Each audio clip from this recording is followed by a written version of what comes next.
right, everyone, this is Tim of the Online Big Blue, bringing you the best in New York Giants sports talk and entertainment. It's Thursday. Couldn't think what day it was. While you're living here in the attic, in the in-laws' house, hiding, you don't know what day it is. Want to address a couple things with the Giants, of course. Jason Garrett talked about why the Giants love Daniel Jones. Want to go over some injury reports, not only with Olatola, who's out with a torn Achilles. I shouldn't make fun of his name. I know it's an Achilles injury. He's out for the year. It's probably going to be detrimental to his career. We'll see if he can come back. I need a little bit of water already, man, because I was working outside. I also want to talk about Saquon Barkley's injury. Just a couple other things. But, I found something real interesting, and I kind of wanted to share, and I'm going to do it real quick. I've been going to my mother's house and kind of going through the old online Big Blue Giant stuff, and I found some stuff. I actually found a complete box, and I don't know if you're going to be able to see this, but let me get this. A complete box of football cards, 1990 tops. So if anyone wants to get some 30-year-old gum, I got them, 1990. Let's open a pack and have some gum. Dun-dun-dun. I've opened like a couple of these. I got like 40 packs in here. I got like this one didn't come with gum. I got chipped or I got dissolved. Oh, got Cornelius Bennett. I've been getting a lot of Giants in here the last couple of times. This is, of course, going to be the one card I don't get any Giants. Watch that. Because that's going to be the way. I got Sterling Shepard. You got Sterling Sharp in the 1,000-yard receiver club. I just banged the night. That's fun. We got Percy Snow. Who remembers Percy Snow? Or Freeman McNeil? The one time I didn't get a Giant pack. Or Simon Fletcher. Also found the holy grail of football cards.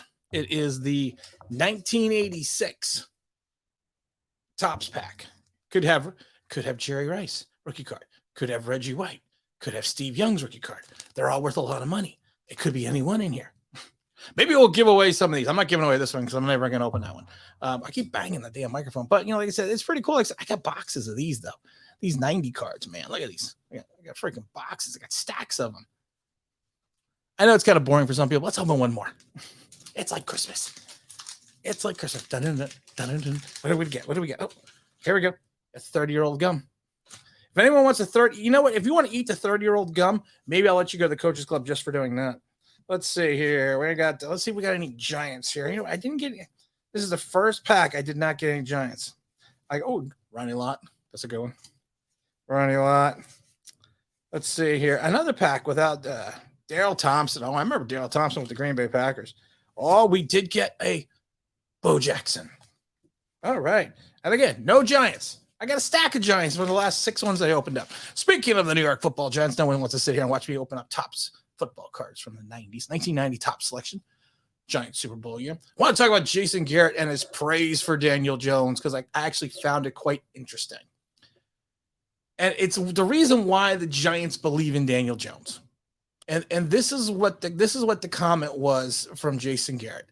Daniel is this guy from Duke who really presents himself beautifully, but deep down, he's a really, really tough competitor. He loves ball. His physical toughness and his mental toughness are outstanding. He's a fun, exciting guy to be around. He's fun and exciting to coach because of that. He loves the ball. Okay. That's the reason why we love Daniel Jones? Not his deep ball passing, not his ability to read defense, not his swagger in the pocket, not his aptitude on the field as a field general to making the guys around him better. We like him because he likes to ball.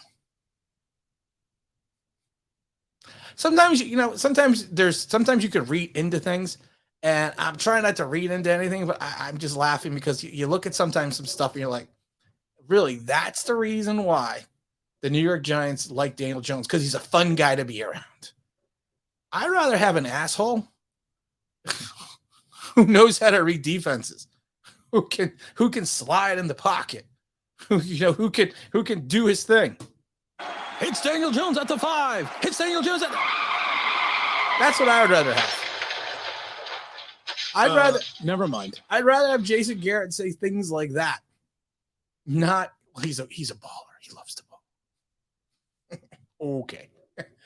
Okay. That's like the nice things people can say about me is I'm an a-hole. That's just great. Kenny Galley, KG. Like I said, because he's the smooth sounds. Kenny G, 2 to 4 weeks, or 2 to 3 weeks. Slight hamstring pull, suffered a hamstring injury. Back in my day, used to call it you tweaked your hamstring. Hamstring pull, that's the big news coming around. It happens. It sucked that it happened on the first play of pads. I miss the old days on training camp. I miss 3 a days. I miss going to Giants training camp and watching the guys come up to the fence after training camp. I miss stuff like that. I miss the nighttime training camp. I miss the Parcells training camp. But that's what it is. It is what it is. So he's hurt. 2 to 3 weeks. Not a big deal. Also perusing the injury report for the Giants. Saquon Barkley. No news on Barkley, they're saying. But he's continuing to run well and cutting and jumping. Let's see. There won't be until at least he practice.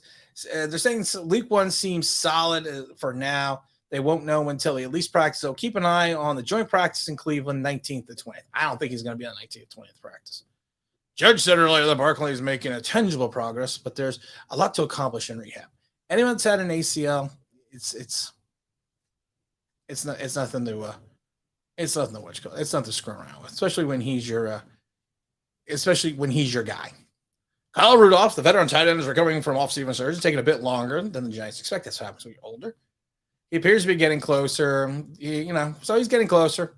So let's say last few days he's been getting his rehab done indoors. All right, well, that's good. Shane Lemieux, the second-year guard, has carted off the field last week, has been returned to the field with limited capacities on capabilities. I can't even talk. Capacity on Wednesday, so that's good. He's showing back up. Lorenzo Carter evidently has an unknown injury. He missed a few practices in a row now. Judge says it's unrelated to the Achilles, because that's good. Achilles are tough. I've said this before. Knee injuries, you could see the tangible progress. Achilles, you never know. You never know how that's reattached and how that heals. Let's see. Smith, the rookie, is still an unknown. Healthy during minicamp spring. Hasn't practiced since the start of training camp. Was working on the sideline with other players. Unclear if it's injury or if he's suffering, but he missed some time, and he's falling behind. Yeah, he's falling behind. Okay, Aaron Robinson, the rookie, he's got a core muscle. Had a real shot at becoming the primary nickel yet, but he had core muscle surgery late in spring. He hasn't practiced since rookie, so that's fine. O'Shane Zimenez is out with a hamstring. Third-year rusher, missed most of it with the hamstring. Austin Mack is also unknown. Second receiver injured in the practice a few days ago, won't return. Reggie Ragland is still dealing with that damn hamstring, non-football injury. He has yet to practice with the Giants. Carter Coughlin is taking the snaps. And I said, watch out for Carter Coughlin. Carter Coughlin's not going to be on the defensive end position. I have a feeling Carter Coughlin's going to slide into the linebacker position. Ryan Anderson also non-football injury with the back. We're hurting on the edge, man. We're hurting on the edge, and I'm getting as the days progress, I'm getting more and more concerned. John, the other tight end, is on the COVID-19 list. Mike, the venerable Mike Weber from Ohio State, who was going to rocket into the Giant steps cart. Well, he was placed on the injured reserve with a hip flexor. Derek Dillon, the speedy wide receiver out of LSU, was also placed on the injured reserve list. Camp, you build up camp and you try to get through camp with a limited amount of injuries. I think in some way, especially in the early 90s and late 90s, you didn't see as many of these camp injuries because honestly, I think, and even go back to when I was with Tampa in 2003, I think when you start limiting the practices and limiting the contact, you are limiting the ability to have people basically return from injury, and basically you're limiting their ability to see if they can handle the physicality of the game. And if they can't, they should be on the sidelines. But you can't marry these guys, and I mean marry as in, Mary had a little lamb, and then all of a sudden throw them into the flame. And then if something gets hurt after the first couple of plays, you're like, oh my God, why'd that happen? Well, maybe because of the fact that you did not build up a core progression of contact drills going into your full padded practices. I remember with the Giants in the 80s, because I was at a couple of the practices in the Meadowlands during the 86 season. They ran full pads. Parcells ran full pad, full contact during the season. And they even said some of the hardest hitting they had ever seen for the Giants in '86 was in practice. I'm just saying, I know it's a different philosophy now. It goes back to, it also goes back to the ability, like pitchers. You got a guy on a pitch count, and you see more, you see more Tommy John surgeries. Tom Seaver would throw 160, 170, 170 pitches. Guys back, Bob Gibson, 150, 160 pitches, complete games. The norm used to be like 17 to 20 complete games for a starting pitcher. Now you got a guy that's lucky to come out through the 6th inning. And if he comes out in the 6th inning, you're like, ooh, he's a workhorse. Okay. I gotta do one more, guys. One more. Just one. Just one more. I know it's boring, but you know what? It's my channel. I can do what I want to do. Do what I want to do. It's my prerogative. Let's see. You know what? We got to stop opening. We got the venerable Boomer Esiason. That's it. It's over. We got Boomer Esiason. It's over. Steve Atwater. Oh, we got Jim Kelly though. Jim Kelly. How do we not get one giant? Seriously, how do we not get one giant? Bobby Humphries. We all remember Bobby Humphries. Oh, we got the super rookie Rodney Peete. His career didn't go that swimmingly. I love it. We got the checklist. Mike Malarkey. We got Mike Haynes. This isn't bad. Soup's topper rookie, Troy Aikman. Oh, how about that? It's funny. Like I said, I got all these cards. The other day, and I know this is boring. Shut up if you don't want to watch. Got OJ. Got Otis Anderson. Let's see who else we got here.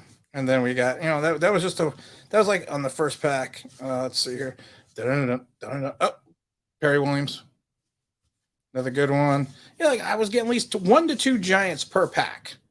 And now I can't even. Myron Guyton, man. Myron Guyton, underrated rookie. Good safety for the Giants.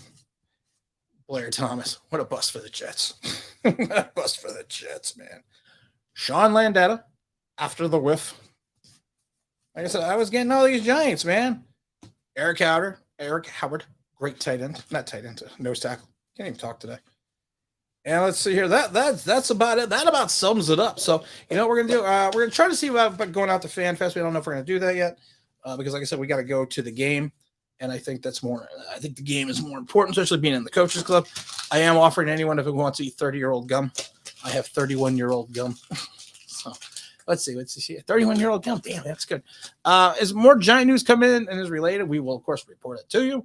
Got to be doing shows later in the day. Like I said, we're also doing a whole bunch of Knicks stuffs.